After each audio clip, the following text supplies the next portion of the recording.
দেশে শান্তি শৃঙ্খলা রাখা ও সংখ্যালঘুদের সুরক্ষায় এখন মাঠে রয়েছে শিক্ষার্থীরা। এর অংশ হিসেবে বিভিন্ন জায়গায় শান্তি সমাবেশ ও মতবিনিময় সভাসহ বিভিন্ন কর্মসূচির আয়োজন করেন তারা। দেশে অহিংস প্রতিষ্ঠায় নরসিংদীতে মিছিল ও শান্তি সমাবেশ করেছে শিক্ষার্থীরা। এতে শিক্ষক শিক্ষার্থী সহ সাধারণ মানুষ অংশ নেয়। লক্ষ্মীপুরের শিক্ষার্থীদের আনন্দ মিছিল থেকে অগ্নিকাণ্ড ভাঙচুরের সাথে জড়িতদের আইনের আওতায় আনার দাবি জানান। প্রিয় নম্বর সেট করে বিকাশে সেন্ড মানি করুন ফ্রি।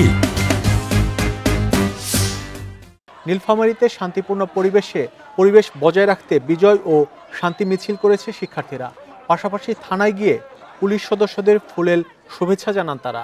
নওগাঁয় ভাঙচুর, লুটপাট, অগ্নিসংযোগ ও সন্ত্রাসী কর্মকাণ্ড বন্ধে সংবাদ সম্মেলন করেছেন বৈষম্য বিরোধী ছাত্র আন্দোলনের সমন্বয়করা। চলমান পরিস্থিতি মোকাবেলায় রাজবাড়ীতে শিক্ষার্থীদের সঙ্গে মতবিনিময় সভা করেছে জেলা প্রশাসন। এছাড়া খাগড়াছড়িতে আইনশৃঙ্খলা পরিস্থিতি নিয়ে বিশেষ মতবিনিময় সভা করেছে প্রশাসন। সিচুয়েশনটা জানেন। আমি খাগড়াছড়ি